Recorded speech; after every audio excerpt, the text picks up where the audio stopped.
Doctor ortho Ayurvedic oil and capsule. अब दर्द भी घुटने टेकेगा।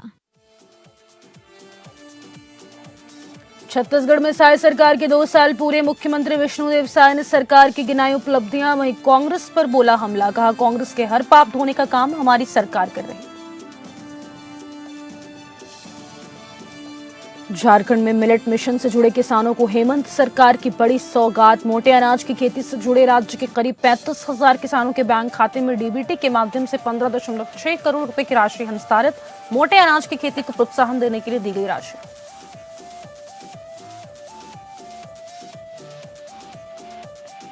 झारखंड में मादक पदार्थ के अवैध कारोबार पर झारखंड हाईकोर्ट सख्त। सुनवाई के दौरान हाईकोर्ट ने जताई नाराजगी। अगली सुनवाई में डीजीपी और एनसीबी के जोनल डायरेक्टर को कोर्ट ने शेष मौजूद रहने का दिया आदेश। 19 दिसंबर को होगी अगली सुनवाई।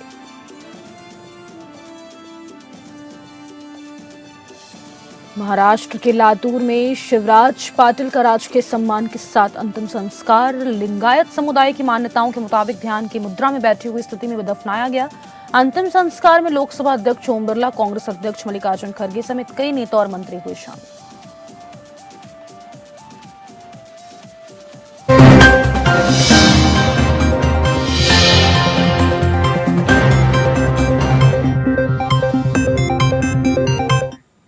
नमस्कार, स्वागत है आपका एपीएन न्यूज में। आपके साथ मैं हूं सदफ फातिमा और आप देख रहे हैं स्टेट लाइव। खबरों की शुरुआत करेंगे, जहां पर बात करेंगे छत्तीसगढ़ की खबरों की। बीजेपी सरकार के 2 साल पूरे होने पर मुख्यमंत्री विष्णुदेव साय ने प्रेस कॉन्फ्रेंस कर सरकार की उपलब्धियां गिनाई।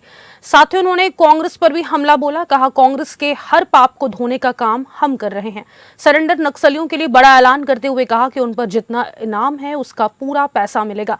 सीएम ने कहा कि आज देश देख रहा है कि हमारे जवानों ने मुस्तैदी और साहस के साथ नक्सलियों से लड़ाई लड़ी।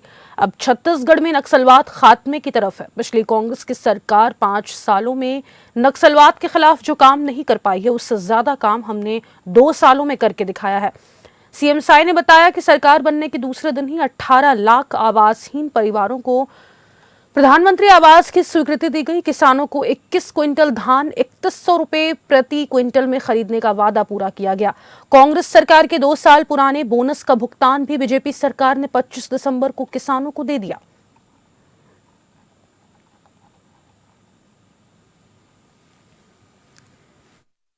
13 दिसंबर 2023 को सरकार शपथ ली और बिना देरी के अगले ही दिन 14 दिसंबर 2023 को पहले ही कैबिनेट में 18 लाख प्रधानमंत्री आवास की स्वीकृति दे दिए और आज 2 साल में सबके मकान बहुतों के पूरे हो गए हैं, बहुतों के बन रहे हैं और एक उनको विश्वास सरकार के प्रति बढ़ा है। उसी तरह से किसानों से भी वादा था कि हम किसानों का धान प्रति एकड़ 21 क्विंटल खरीदेंगे और 3100 रुपया धान का कीमत देंगे। तो इस साल तीसरा साल चल रहा है। झारखंड में मिलेट मिशन से जुड़े किसानों को राज्य सरकार ने बड़ी सौगात देते हुए मोटे अनाज की खेती से जुड़े राज्य के करीब 35,000 किसानों के बैंक खाते में डीबीटी के माध्यम से 15.6 करोड़ रुपए की राशि भुगतान की है। जानकारी के मुताबिक ये राशि 52,000 एकड़ में किसानों के द्वारा किए जा रहे मोटे अनाज की खेती के एवज में प्रोत्साहन राशि है। विभाग ने मिलेट मिशन को बढ़ावा देने के लिए किसानों को मोटे अनाज की खेती पर प्रति एकड़ 3,000 रुपए प्रोत्साहन राशि का भुगतान करने का प्रावधान किया है। इसी क्रम में एक हस्तांतरण कार्यक्रम का रांची स्थित हिसार के पशुपालन भवन में किया गया। इस दौरान मंत्री शिल्पी नेहा तिर्की ने मीडिया को संबोधित करते हुए इस योजना से संबंधित कई जानकारियां दी।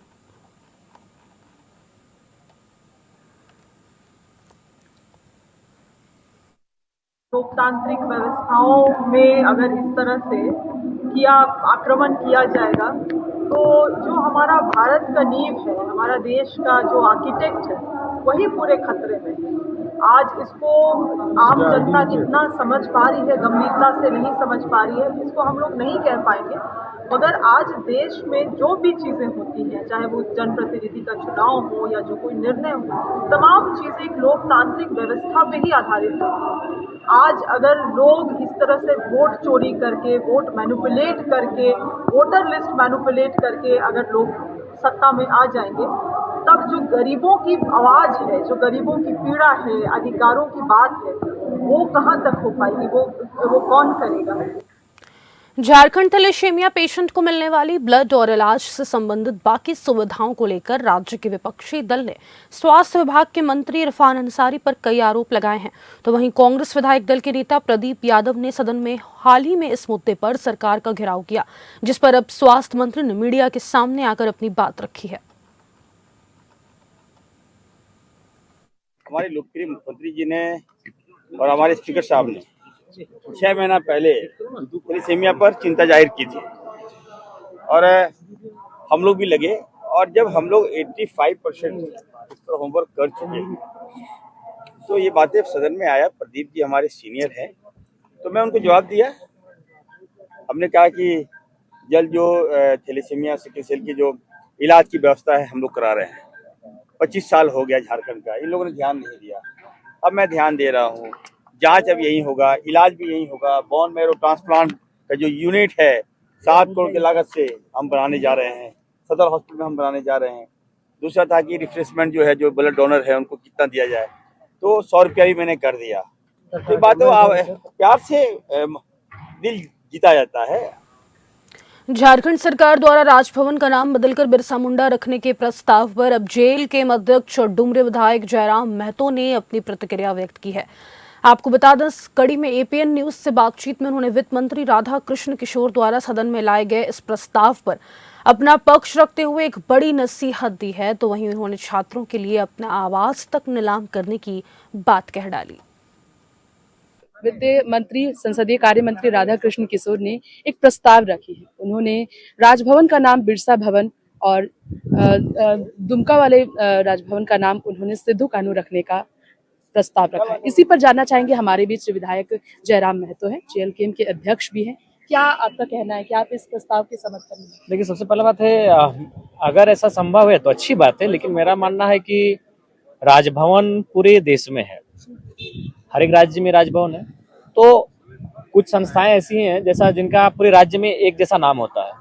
तो अगर बिरसा भगवान के नाम पर पूरे देश के राजभवनों का नाम बिरसा भवन हो जाए तो उसमें कोई आपत्ति नहीं है, हमारा भी समर्थन है। कितना समय लगेगा, उनको एग्जैक्ट पूछना चाहिए था ना, क्योंकि 2 साल हो चुका है। 6 महीना लगेगा, 8 महीना लगेगा, साल भर लगेगा। अपना आवास नीलाम करने तक की बात कही, हम तो आज भी कर रहे हैं। बिल्कुल, ये माननीय अध्यक्ष महोदय, अगर संभव है, अगर ऐसा पॉसिबल है तो बिल्कुल हमारे आवास का नीलाम कर दें। हमें जरा भी गुरेज नहीं है, ना ही हमें कोई मलाल है और ना ही उसकी हमें कोई इच्छा है। तो दे रहे हैं इसलिए हम ले रहे हैं, नहीं देंगे तो हमें कोई इच्छा नहीं है। जी, बहुत बहुत शुक्रिया। तो हमारे बीच इस वक्त विधायक जयराम महतो थे, जिन्होंने तमाम छात्रवृत्ति को लेकर जो काफी लंबा समय लगेगा मंत्री की तरफ से, ये उन्होंने जानकारी दी है। कितना समय लगेगा, आखिर वो आंकड़ा बताए, सही समय बताए, टाइम बताए कि कितना समय लगेगा। फिलहाल हमारे सहयोगी दीपक के साथ एपीएन न्यूज से मैं तृप्ति रांची से, नमस्कार। राजधानी रांची सहित राज्य भर में मादक पदार्थों के बढ़ते अवैध व्यापार पर अंकुश लगाने के लिए अब झारखंड हाईकोर्ट ने इसे गंभीरता पूर्वक लेते हुए बड़ा फैसला सुनाया है। दरअसल अदालत ने इस संबंध में फौरन संज्ञान लेते हुए कल हुई सुनवाई में कड़ी नाराजगी व्यक्त की। इस दौरान अदालत ने राज्य के डीजीपी और नारकोटिक्स कंट्रोल ब्यूरो एमसीबी के जोनल डायरेक्टर को अगली सुनवाई में सशरीर उपस्थित रहने को कहा है। जानकारी के अनुसार इस मामले पर अगली सुनवाई के लिए 19 दिसंबर की तारीख निर्धारित की गई है। वहीं आपको बता दें कि झारखंड उच्च न्यायालय के मुख्य न्यायाधीश न्यायमूर्ति तरलोक सिंह चौहान शनिवार को दुमका में राज्य विधिक सेवा प्राधिकार की ओर से आयोजित होने वाले स्टेट लेवल लीगल सर्विसेज कम एम्पावरमेंट कैंप में मुख्य अतिथि के रूप में शामिल हुए। साथ ही दुमका से ही झारखंड के सभी जिलों में आयोजित होने वाली राष्ट्रीय लोक अदालतों का ऑनलाइन उद्घाटन भी किया।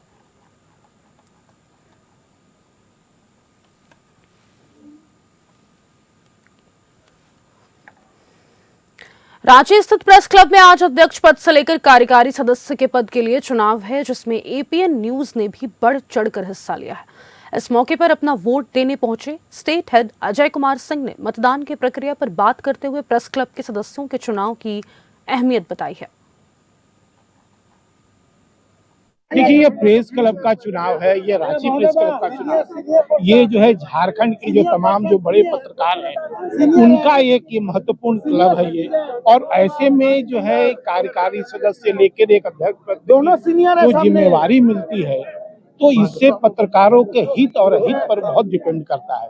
आम जो पत्रकार हैं, अगर उनकी बहुत ढेर सारी समस्याएं होती है, उन समस्याओं को अगर ये जो अच्छे लोग अगर चुनकर जाएंगे तो शायद उनका कुछ कल्याण होगा।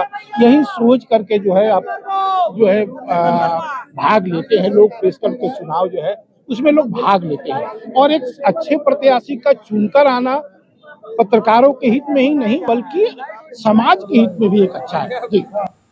बोकारो में डीपीएलआर के द्वारा भ्रष्टाचार के खिलाफ विस्थापित नौजवान संघर्ष मोर्चा के बैनर तले विस्थापितों ने बोकारो उपायुक्त का शव यात्रा निकालकर प्रदर्शन करने की मंशा से जुटे विस्थापितों को पुलिस ने रोका।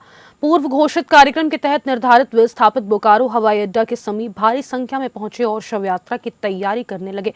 इससे पहले कि प्रदर्शनकारी शव यात्रा निकालते तभी मजिस्ट्रेट के नेतृत्व में दलबल के साथ आई पुलिस के द्वारा रोका गया और विस्थापितों का यह शव यात्रा को विफल किया गया।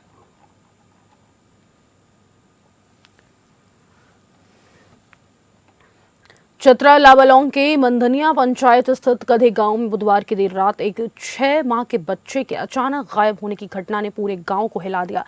कधे निवासी नीलेश उर्फ दीपू गंजू के जुड़वा बच्चों में से एक को बिना किसी संघर्ष, आवाज या निशान के चोरी कर लिया गया। मां ने बच्चे को दूध पिलाने के लिए उठाया तो वह गायब था। पड़ोसी दौड़े लेकिन अंधेरे और सन्नाटे के बीच कुछ पता नहीं चला। घटना के तुरंत बाद लावालौंग थाना प्रभारी प्रशांत कुमार मिश्रा टीम के साथ मौके पर पहुंचे। एसएसबी के डॉग स्क्वाड को भी तैनात किया गया, लेकिन बच्चा कहीं नहीं मिला।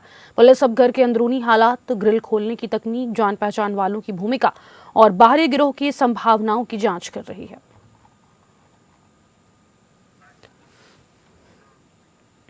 बीएस सिटी थाना क्षेत्र के सेक्टर 2C स्थित जैन मिलान के पास वैष्णवी ज्वेलर्स में चोरी की वारदात सामने आई है। बता दें आपको कि जानकारी के अनुसार 2 अज्ञात चोरों ने दुकान का एलिवेटर तोड़कर अंदर प्रवेश किया और नकदी व पुराने चांदी के जेवरात चोरी कर लिए। दुकान मालिक राजू कुमार को आज सुबह फोन के माध्यम से चोरी की सूचना मिली। तुरंत मौके पर पहुंचे राजू कुमार ने घटना की जानकारी पुलिस को दी। पुलिस टीम ने तुरंत मौके पर पहुंचकर साक्ष्य जुटाए और दुकान में लगे सीसीटीवी कैमरों की जांच की। सीसीटीवी फुटेज में दोनों चोर साफ दिखाई दे रहे हैं।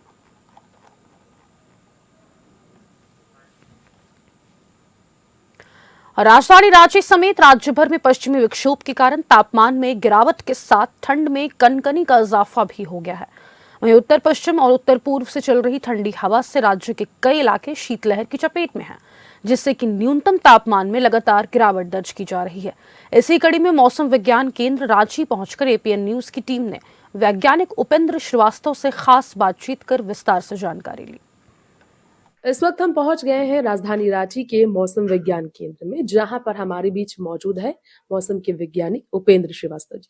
उन्हीं से जानेंगे इस वक्त जो कड़ाके की ठंड की स्थिति बनी है और शीतलहर को लेकर जो अलर्ट जारी किया गया है, इस पर जानेंगे आखिर शीतलहर को लेकर उनका क्या कहना है। देखिए, रांची की स्थिति अभी है कि तापमान जो है सो सामान्य से लगभग 3 डिग्री के आसपास नीचे चल रहा है और अगले 24 घंटे में हमारे जैसे जो पश्चिमी जिले हैं झारखंड के, वहां पर हम लोगों ने शीतलहर की संभावना जताई है और उसके लिए 1 दिन का केवल वार्निंग दिया है, कोल्ड वेव वार्निंग जिसको हम लोग बोलते हैं। तो उसमें जैसे हमारे जिले हैं पलामू, गढ़वा, आपके रांची, लोहरदगा, गुमला, सिमडेगा, तो खूंटी, ये जो जिले हैं इनके लिए हम लोगों ने कोल्ड वेव की वार्निंग दी है। तो इस बार वैसे भी जो है हम लोग का लॉन्ग रेंज जो फोरकास्ट है उसके हिसाब से इस बार ठंड थोड़ी ज्यादा पड़ने की संभावना पहले ही जताई गई थी और उसी का ये आप देख रही हैं जो भी है आपके मौसम में आप जो देख रही हैं बदलाव उसी के कारण हुआ है। शीतलहर की जहां तक बात की जाए तो शीतलहर के बारे में उन्होंने अपनी तरफ से जो अलर्ट जारी किया गया है केंद्र की तरफ से, ये उन्होंने बताया है। मौसम विज्ञान केंद्र की तरफ से जो जानकारी हमें मिली है फिलहाल की मौसम की स्थिति पर, ये हमने आपके बीच पेश की है। फिर ऐसे ही स्थिति पर हम बात करेंगे एक बार फिर, लेकिन फिलहाल के लिए हमारे सहयोगी दीपक के साथ एपीएन न्यूज से मैं श्रुति रांची करेंगे बिहार की खबरों के, जहां पर मुख्यमंत्री नीतीश कुमार आज नालंदा जिला स्थित बिहार पुलिस अकादमी राजगीर में प्रशिक्षु पुलिस अवर निरीक्षक के दीक्षांत परेड समारोह में शामिल हुए। मुख्यमंत्री ने खुली जीप में सवार होकर दीक्षांत परेड का निरीक्षण किया और सलामी ली। साथ ही प्रशिक्षु पुलिस अवर निरीक्षकों का उत्साहवर्धन किया। उन्होंने कहा कि समाज में कानून व्यवस्था बनाए रखने में पुलिस की महत्वपूर्ण भूमिका है। आप सभी ने अच्छे ढंग से प्रशिक्षण प्राप्त किया है। मुझे भरोसा है कि आप अपने कर्तव्यों का निर्वहन पूरी निष्ठा, ईमानदारी, संवेदनशीलता और अनुशासन के साथ करेंगे। मुख्यमंत्री ने प्रशिक्षण के दौरान उत्कृष्ट प्रदर्शन करने वाले प्रशिक्षु पुलिस अवर निरीक्षकों को पुरस्कृत किया। दीक्षांत परेड कार्यक्रम के दौरान प्रशिक्षु पुलिस अवर निरीक्षकों को शपथ दिलाई गई। ध्वजारोही वाहकों ने राष्ट्रीय ध्वज और अकेडमी ध्वज को लेकर परेड में प्रदर्शन किया। साथ ही प्रशिक्षु पुलिस अपर निरीक्षकों ने बेहतर परेड का प्रदर्शन कर लोगों का मन जीत लिया। वहां उपस्थित लोगों ने ताली बजाकर उनका उत्साहवर्धन किया। कार्यक्रम के दौरान मुख्यमंत्री को बिहार पुलिस अकादमी राजगीर की निदेशक आर मलार विजी ने प्रतीक्षण भेंट कर स्वागत किया। दीक्षांत परेड कार्यक्रम के पूर्व मुख्यमंत्री ने बिहार पुलिस अकादमी का जायजा लिया।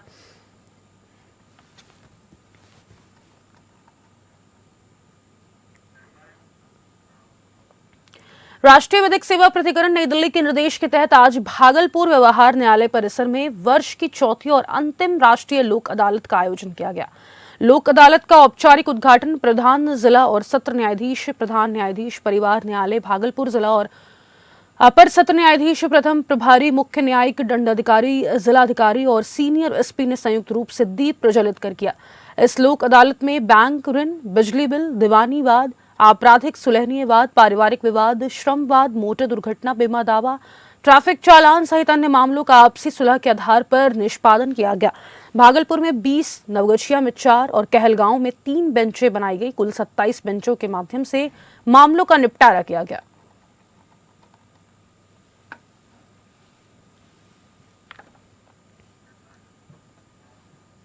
मोतिहारी के तुरकौलिया बाजार में प्रशासन की सख्ती के बाद दुकानदारों ने अपने खर्च पर अतिक्रमण हटाने की पहल अब शुरू कर दी है। दुकानदारों ने अपने सेड, अवैध निर्माण और सड़क किनारे रखे सामान को हटाना शुरू किया, जिससे मुख्य सड़क चौड़ी हुई और यातायात सुचारू होने लगा। दुकानदारों का कहना है कि वे नहीं चाहते कि उनकी दुकान पर सरकार का बुलडोजर चले, इसलिए वे स्वयं ही अतिक्रमण हटाने में जुटे हैं। हालांकि उन्होंने ये भी कहा कि प्रशासन से सहयोग की अपेक्षा है, लेकिन फिलहाल कोई सहायता नहीं मिल रही है। स्थानीय निवासियों का मानना है कि अतिक्रमण हटने से जाम की समस्या में बड़ी कमी आएगी।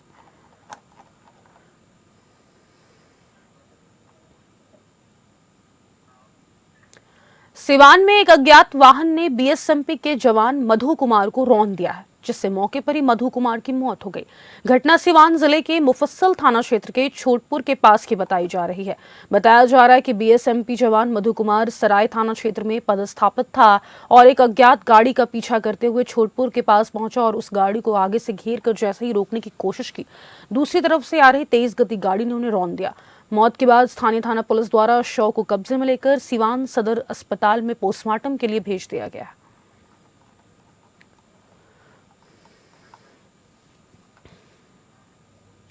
अब खबर महाराष्ट्र से है, जहां पर कांग्रेस के वरिष्ठ नेता और पूर्व केंद्रीय गृह मंत्री शिवराज पाटिल का शनिवार को महाराष्ट्र के लातूर जिले में पूरे राजकीय सम्मान के साथ अंतिम संस्कार किया गया। लोकसभा अध्यक्ष ओम बिरला, कांग्रेस अध्यक्ष मल्लिकार्जुन खड़गे, रक्षा राज्य मंत्री संजय सेठ, महाराष्ट्र के पूर्व मुख्यमंत्री अशोक चौहान और कर्नाटक के मंत्री ईश्वर खंड्रे लातूर में पाटिल के अंतिम संस्कार में शामिल हुए। अंतिम संस्कार से पहले पाटिल को बंदूकों की सलामी दी गई। शिवराज पाटिल लिंगायत समुदाय के एक प्रमुख सदस्य थे, इसलिए उन्हें लातूर से 6 किलोमीटर दूर वरवंती गांव में उनके खेत में ध्यान की मुद्रा में बैठी हुई स्थिति में दफनाया गया। यह लिंगायत अनुष्ठान इस मान्यता पर आधारित है कि मृतक की आत्मा तुरंत शिव में विलीन हो जाती है और पुण्य जन्म के चक्र के अधीन नहीं होती है। इस प्रकार आत्मा को शरीर से मुक्त करने के लिए दाह संस्कार की आवश्यकता नहीं होती है। शिवराज पाटिल का शुक्रवार को लातूर में संक्षिप्त बीमारी के बाद निधन हो गया। वह 90 वर्ष के थे। अपने 50 साल के राजनीतिक जीवन में उन्होंने केंद्र सरकार में कई पदों पर कार्य किया। वो देश के गृह मंत्री और लोकसभा के अध्यक्ष भी रहे।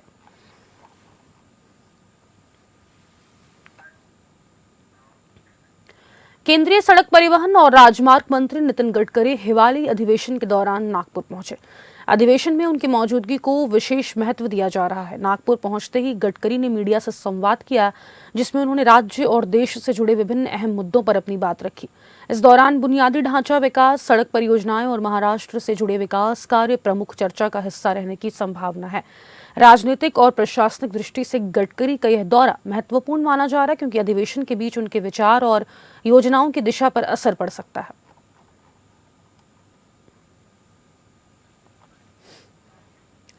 नर्मदापुरम होशंगाबाद में कई फिल्मों और वेब सीरीज की शूटिंग हो चुकी है, जिनमें मुख्य रूप से महारानी सीजन 2 और 3 और अब सीजन 4 भी शामिल है। इसके अलावा टॉयलेट एक प्रेम कथा, राजनीति, निर्मल पाठक की घर वापसी जैसी फिल्मों की भी शूटिंग यहाँ हुई है। पंचमढ़ी में भी प्रकाश झा की फिल्म चक्रव्यूह की शूटिंग हो चुकी है। हाल ही में नर्मदापुरम में फिल्म प्रोडक्शन बढ़ रहा है। नर्मदापुरम में फिल्म छोटे पंडित की शूटिंग की जा रही है। शूटिंग निमसाड़िया सहित नर्मदा किनारे की कई लोकेशन पर हो रही है।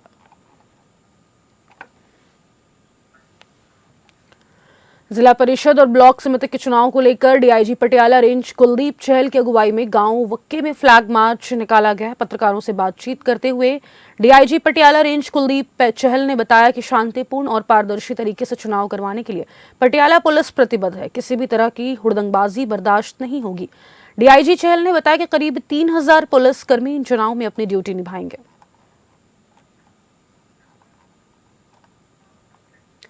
हल्का घनौर के छप्पर सील गांव में जिला परिषद ब्लॉक समिति चुनाव के सिलसिले में पहुंचे पूर्व विधायक गुरलाल घनौर ने क्षेत्रीय लोगों को लेकर विवादित बयान दिया। उन्होंने कहा कि सभी विधायकों ने अपने बेटे को जिला परिषद सदस्य बनाने के लिए क्षेत्र के लोगों के खिलाफ फर्जी आधार पत्र दाखिल किए।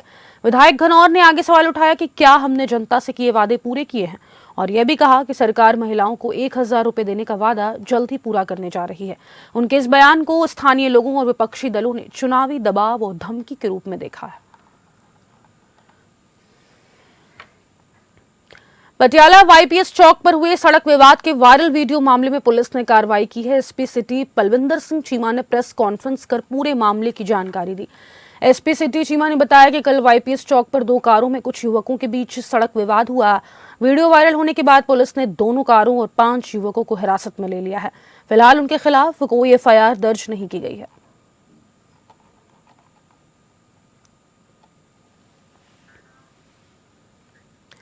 कानूवान थाना क्षेत्र के जागोवाल बांगर गांव में रात करीब 10 बजे एक पूर्व सैनिक माधा सिंह के घर पर अज्ञात लोगों ने फायरिंग की। हमलावरों ने घर के सामने जसपाल सिंह का नाम लेकर परिवार को गालियां दी और घर की छत पर भी गोली चलाई। जानकारी के अनुसार घटना से पहले परिवार का पोता अचानक बाहर कुछ लोगों की आहट सुनकर डर गया। इन अज्ञात व्यक्तियों ने जसपाल सिंह को बाहर आने के लिए बुलाया। घटना का सीसीटीवी फुटेज पुलिस और परिवार के पास है, जिसमें देखा जा सकता है कि हमलावरों के हथियार नीचे गिरते हैं और उन्हें उठाकर जाते हुए देखा जा सकता है।